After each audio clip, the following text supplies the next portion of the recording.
Try the spirits, whether they are of God, because many false prophets are gone out into the world. Tagalog, verse 1. First John chapter 4, verse 1. Paulit-ulit ko sinabi. Hindi, wala pa po. Ngayon pa lang. Ngayon mo pa lang na. Paulit-ulit ko sinabi dito. Sana okay ka pa. Verse, First John chapter 4. verse, hindi kasi nakikinig eh. Daldal ng daldal eh. Chapter 4. First John chapter 4, verse 1. Tagalog, bilis! Wala siyang mic. Mga minamahal, huwag kayong magsipaniwala sa bawat espiritu, kundi inyong subukin ang mga espiritu, kung sila'y sa Diyos. Sapagkat maraming nagsilitaw ng mga bulaang propeta sa sanglibutan. Number one keyword doon, yung salitang prophets. Prophets come from the word professing. Tapos yung fets means fitting. Fitting speech. Professing. You are talking. You're declaring. Yun ang talagang meaning ng prophets. Pagka naging verb, prophesy, sa Greek, propheteo. To teach, to predict. Yan ang meaning ng prophesy. Kaya bago tayo maniwala, i-check nyo ang Biblia nyo. Tama ba? Tingnan mo, babasahin nyo, no? Kahit si Kristo, isang simptomas ng false prophet, yung napakabait tingnan, pero nasa loob ang kulong. May sitas dyan. Kapatid, ano bang sitas dyan? Matthew chapter 7, verse 15. Tagalog. 7:15. Mateo. Nga pala, no? Habang hinahanap niya, ito ang verse na magtuturo sa inyo para mag-ingat. It's not teaching you to become paranoid. It's just teaching you to be prudent. Maingat. Marami nagtuturo, maraming alam sa Biblia, pero mali-mali talaga ang sinasabi. Nakakalungkot mga kapatid, maraming churches ngayon ganyan. Mega churches, multi-churches. Kaya pag nawala ng member na may magandang bulsa, masakit ako magsalita. Hindi ako nagpaparinig, sinasabi ko lang yung realidad. Pag wala kang maibigay, hindi kita kilala. Basa, sige. Mag-ingat kayo sa Tingnan nyo, mga... pakinggan nyo ha. Sige, dahan-dahan, huwag kang magmadali. Hindi ka nagti-TikTok, hindi ka nagpa-Facebook. Go.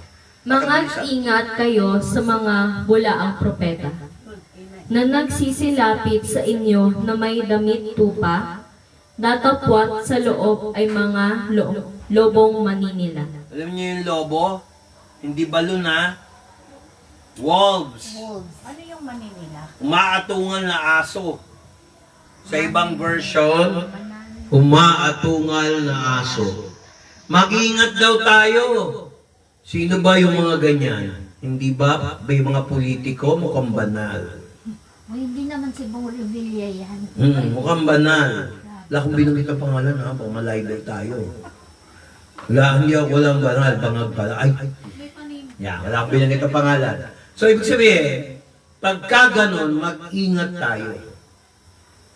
Kaya sabi yan, false prophets which come to you, who comes to you in sheep's clothing, but inwardly they are ravening wolves. Pero yung isang reference sinabi ni Jesus Christ, manloloko. Papahiramin ko kayo ng 10,000, mag-invest kayo ng 1,000 dito. Babalik ko sa inyo. Karamihan dyan, fake. Hindi yan insurance na may papeles na pepermahan, na kanotaryo. Tingnan nyo, may katibayan tayo. Mark chapter 13 verse 5. 13:5. Mark 13:5. Sige. Tingnan mo. And Jesus answering them began to say, take heed, lest any man O, ano sabi? Deceive you. Sige, basa. At si Jesus ay nagpasimulang magsabi sa kanila, "Mag-ingat kayo na huwag kayong paligaw kanino mang tao. Nakita nyo? Verse 6. Maraming paririto sa aking pangalan na magsisipagsabi, Ako ang Kristo, at maliligaw ang marami." Bibigyan ko kayo ng example. Pumunta kayo ng Pampanga, sa Dolores. May mga suot pang kulay puti yan. Sasabihin, tuwing Good Friday, bumababa si Jesus. May UFO. Ako si Apo Hiking. Ako si Apo Eugenio. Magbigay kayo ng itlog, magiging golden egg. Marami ako naranasan ganyan. Nagsayaw pa. Dayang-dayang. Dayan. Yung envelope, pag tinina mo, pera. 100. Pagka uwi mo, buksan mo, puro bond paper. Magic trick. Daig pa si David Copperfield. O yan ha, katibayan niya. May experience tayo dyan sa tao natin kasama dito sa bahay. Ako ay anak ng Diyos. Ako may-ari ng mundo sa akin. God assigned to me the inheritance of the earth. O, kilala niyo yun, nakulong pa. Kilala niyo yun. Pastor yun. Yes. Di ba? Ni Ray, ni Tore. Yan ang sample ng nagsasabing siya si Kristo. Alam mo, tayo, pwede natin sabihin, isa ako sa mga anak ng Diyos. Amen. Pero yung sasabihin mo, ako ang anak ng Diyos. Mali. Paul. We are sons of God. Yung mga tumanggap kay Kristo. But we are not the Son of God. Hindi tayo ang anak ng Diyos. Mga anak tayo ng Diyos. Amen. Malinaw ba? Amen. May natutunan ba tayo sa katuruan? Amen. Hindi tinuturo yan kasi baka mabisto yung katuruan nilang mali. Sa diablo yan, mga kapatid. Kaya naman gusto ko magsimba doon kasi marami kami. Maraming mali yung katuruan. Di ba sabi ni Kristo, marami ang tinawag. Ano yan? Meron ko ako. Sayo. Ako yan? Sayo. Ay, nag-un. Marami. Kinabahan ako. Marami ang tinawag, ngunit kaunti lang ang pinili. Oh, ano ibig sabihin nun? Tayo kaunti, tayo pinili. Amen ba? Amen. Hindi nagdadaan ako ng biro, pero lahat dito, pinili ng Diyos, hindi ako. Amen. Alam niyo yan. Ngayon, ang tanong ko, isa ka ba sa kasama namin? Are you one of us? Amen. Yes, we are smart Christians. Amen? We are not Amen. globe. Are you one of us? Amen. Kaya sabi nga ni Lord, huwag tayo madaling ma-intimate. Alam mo yung first deception ng kaaway, pipikunin ka. Tingnan mo ang 2 Thessalonians, chapter 2, 2 Thessalonians, puro 2. 2 Thessalonians, second letter of Apostle Paul, chapter 2, verse 2.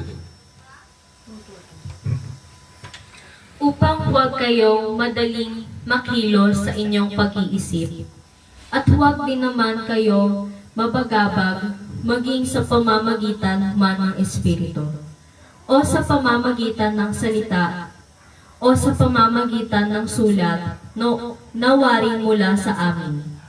Nawari bagang nalalapit na ang kaarawan ng Panginoon. Huwag kayong mabigla.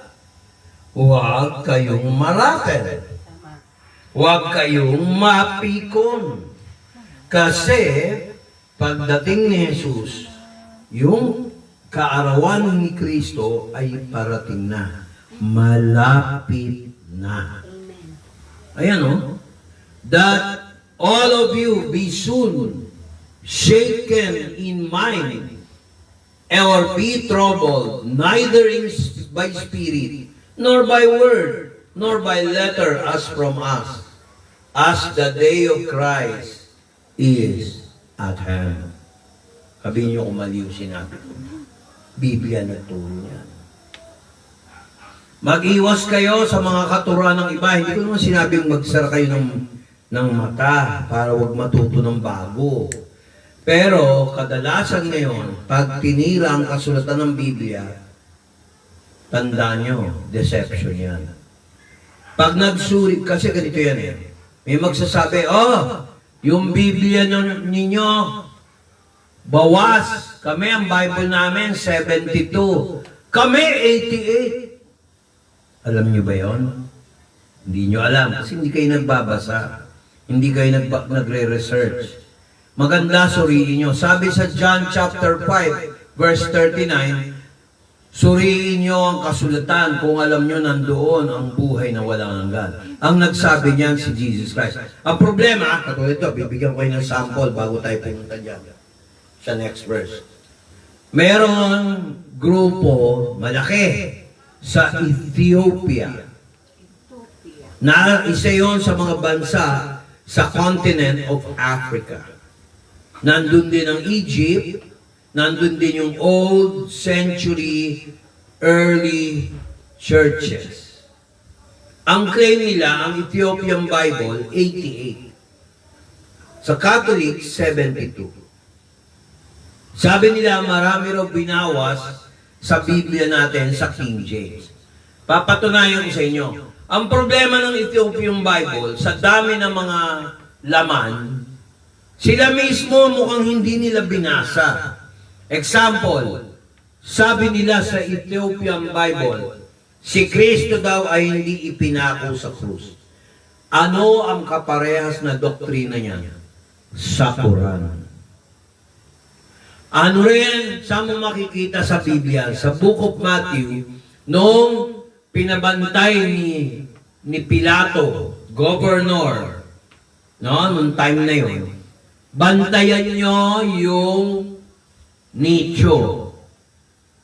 Bantayan nyo kasi baka sabihin ng mga alagad nung manloloko, tawag nila kay Kristo, deceiver. Manloloko. Sabihin nila na buhay siyang uli, pero sa totoo lang, ninakaw nila yung katawan ni Kristo. Bible lang ang nagsasabi ng two sides of the coin. Saan ka makakakita ng aklat na yung iniisip ng kaaway ng mga laban sa Panginoon Hesukristo at kakampi ni Kristo, binabanggit. Sa ibang aklat, kagaya ng Ethiopian Bible, side lang nila ang binabanggit. Tingnan mo ang Quran, ang binabanggit lang nila, side lang nila. Puro accusation. May napikon sa akin, Muslim yun eh. Kaya nang magkaibigan kami kasi dati ko siyang kaklase sa CCP. Tinatanong niya ako na alam mo ba yung Ethiopian Bible? Eh ayaw kong itapawag na, mamaya mapikon ka sa akin. Hindi, alam ko, pastor ka na eh. Sige nga, pakinggan ko nga yung side mo, di nag-usap kami. Pinakita ko yung Ethiopian Bible, pinakitaan niya ako. Bakit ba hindi tinanggap ng church ng early church yan? Early church, didiretsin kita. Early Roman Catholic Church. Tama ba? Oo. Pero bakit tinanggal nila to? Kasi halo-halo yan. Merong, kumbaga sa present day, media, merong fake news, merong totoong news. Malinaw ba? Tumahimik siya. Bakit mo sabing fake news? O, tingnan mo, halika. Parehong-pareho opinion nila kay Pilato. Pinakuita ko yung Matthew chapter 27. Matthew 2, Luke 3, Pinakita ko lahat yung passages niya, marami kasi, hindi tayo matatapos pag pinakita ko sa inyo lahat. Sabi niya, oo nga no. Hindi ba pinabantayan ni Pilato yung nicho ni Kristo nung nailibing siya? Ang sabi ni Pilato, bantayan nito, baka kunin ng mga alagad, ng mga apostol, yung katawan ni Kristo, tapos sasabihin nila na buhay muli. Yan ang isang example. Samantalang, binanggit ni Josephus, na si Kristo, yung tinatawag na wonder miracle, ipinako, the Prince of Peace. Parehong-pareho ng statement ni Pedro, parehong-pareho ng statement ni Pablo, parehong-pareho ng statement ni Matthew at ni John. Ba't mo pagdududahan ng Biblia ang sabi nila binawasan? Censored daw. Sino nag-censor? Ang nag-censor nun, yung mga totoong naka-witness.